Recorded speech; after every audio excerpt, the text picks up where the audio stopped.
Deputy who killed himself left haunting videos on racist policing. Division, I've had enough. We need many more cops to stand up and do the right thing. We can't do this without them. I know there are good cops out there, but if you have one really bad cop backed by 99 good cops who won't stop the bad cop, you have 100 bad cops. They need to start making the change happen themselves or be held accountable for the abuse of power they allow on their watch. I don't know about you all, but he looks so done to me, just so incredibly disappointed, exhausted after dedicating his entire life to service and seeing all of what he had seen. Grandma, being black, you gotta expect people to treat you a certain way. You have to learn to read the room and be a chameleon in the same time. Not only is this incredibly sad, but we lost a good police officer.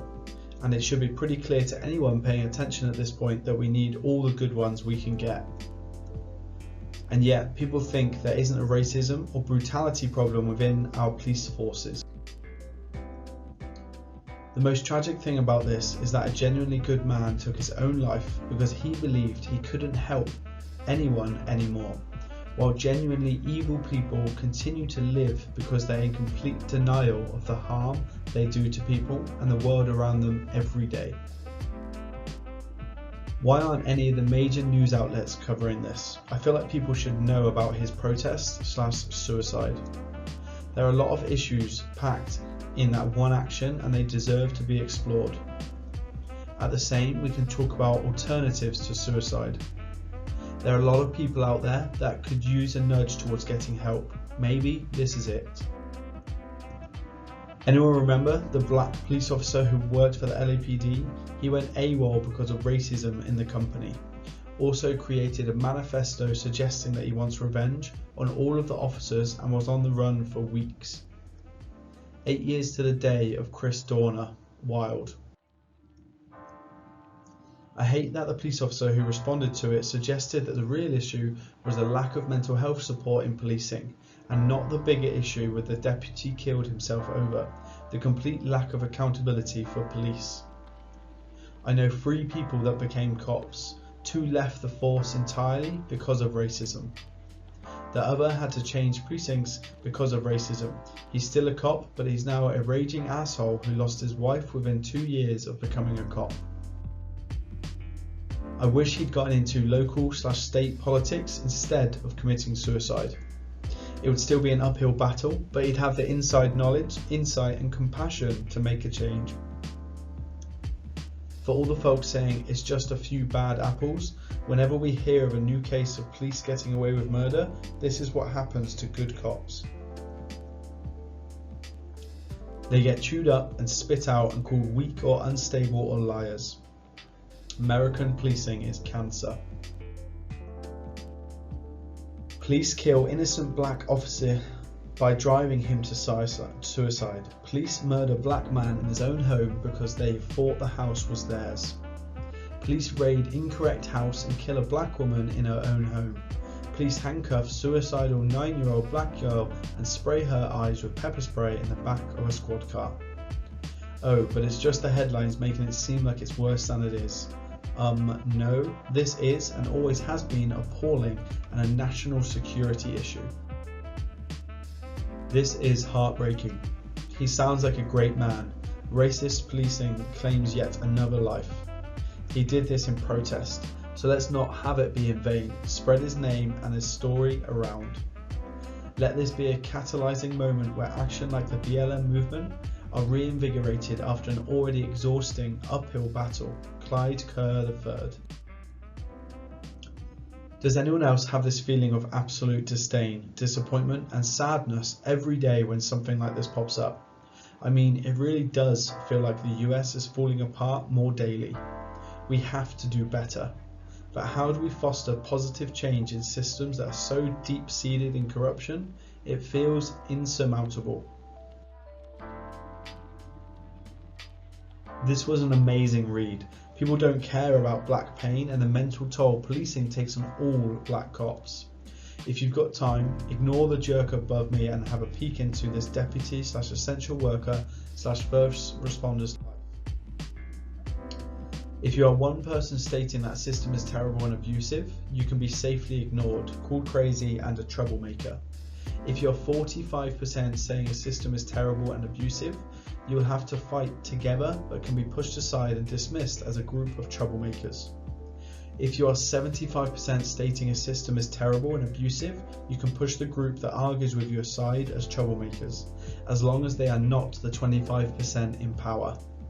This is what the deputy was up against, and this is what he recognised in our federal government, that the terribly abusive have sought higher power everywhere, and he probably just lost hope. How many bad apples does it take for them to say the tree is rot? A good apple has fallen because of that rot, and it's too sad because no change and no accountability is seen. And they want the BLM protests to stop too? That's a laugh out loud. This is really heartbreaking. He seems like such a solid, thoughtful soul. I just found this after going live on Twitch and broke down in tears after for a few minutes. I rarely shed tears. The only time in my adult life I've ever shed tears was during a few funerals I've attended. This one hit hard. I read the article and saw his final video statement posted on YouTube. Tears came from my thoughts about the intensity and sheer amount of distrust / disappointment and possible lack of hope led this good man to end his own life. Biden has barely been in office for 13 days at this point. I am looking forward to seeing change, but to think this man could go on no longer broke me.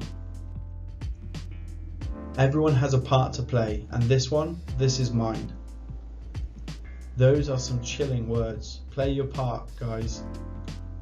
Cops are not in the top 10 most dangerous jobs, but they are the number one in suicide. In fact, they are 5 times more likely to commit suicide than they are to die in duty. This story has already been buried. Hard enough finding other posts about this, not to mention Google searches barely providing results. We talk and live stream CNN for 9 months straight after Michael Jackson dies, but we won't talk about what this cop has done for more than 3 days. Okay. Edit, I've struck a nerve with some people. I was notified about 25 upvotes and I only see 9. The department has investigated itself and determined that it has done nothing wrong, and all officers have acted according to established protocols. Nothing to see here, folks. Move along. It should be noted that the National Suicide Hotline number is 1-800-273-8255. Heart-wrenching video to watch, but he is right. This system is going to topple and it's going to be soon. The only things this country are good at anymore is locking up minorities, crushing the poor, and funneling money to the rich. I truly hope he has found peace. For people that still can't figure out how to spot a good cop, this dude was a good cop.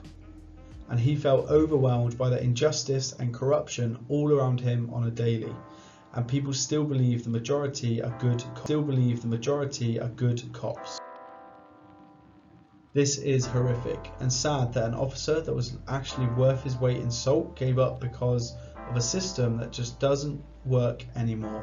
So the good cops are committing suicide and the bad ones we get to keep. This breaks my heart. The site actively doesn't want you to read without subscription. Police culture ruins families just like gang culture does. Never forget that police department are the biggest gang in your city. And I promise you this officer dealt with racist, dismissive comments on a daily basis, and that fueled his suicidal ideation, no doubt. I am related to a retired officer of colour, and he has to explain to me on numerous occasions how racist his department is. He himself was forced to retire early due to comments regarding the Nazis he worked with.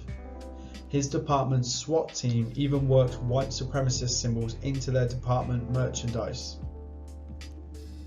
I just watched the video. He's definitely right about everything. It's sad that a good man killed himself and he's just gone. I hope his friends and family can heal. I had 2 friends and 2 family members kill themselves. It's hard, but it takes time. You still think back about them and get sad they're not around anymore. Getting too emotional. I get it. Everything he's saying. Lost my husband to suicide 7 years ago. It's a hard type of loss to grieve, very complicated. My heart goes out to all of you who loved him. Dorna knew inside racist killers and was murdered because of it. As a lifelong Louisiana native, I can tell you that Louisiana is a horrible place to be black outside of New Orleans, and it isn't that good in New Orleans. The racism and hostility are absolutely palpable from a young age, and not just in law enforcement. I can remember walking with my white best friend in elementary school, and an older white woman came outside and offered him some Japanese plums. He shared them with me, obviously, but the fact that she proudly excluded me, a young child, really let me know my place in society.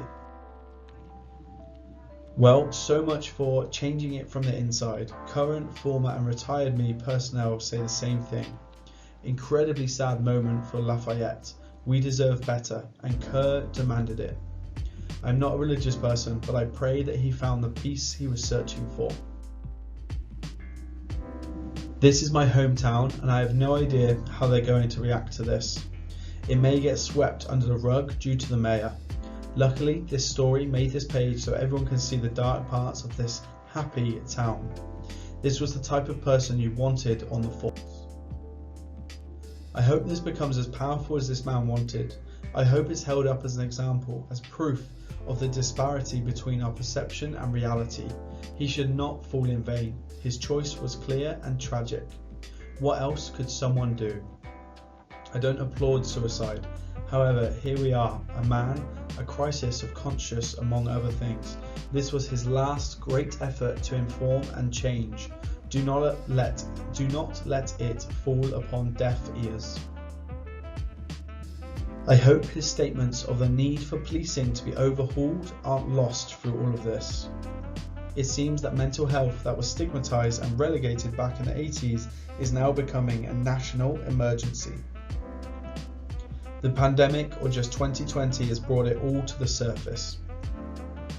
I honestly believe it touches everyone. Some are way more affected, which makes it a societal issue for us all.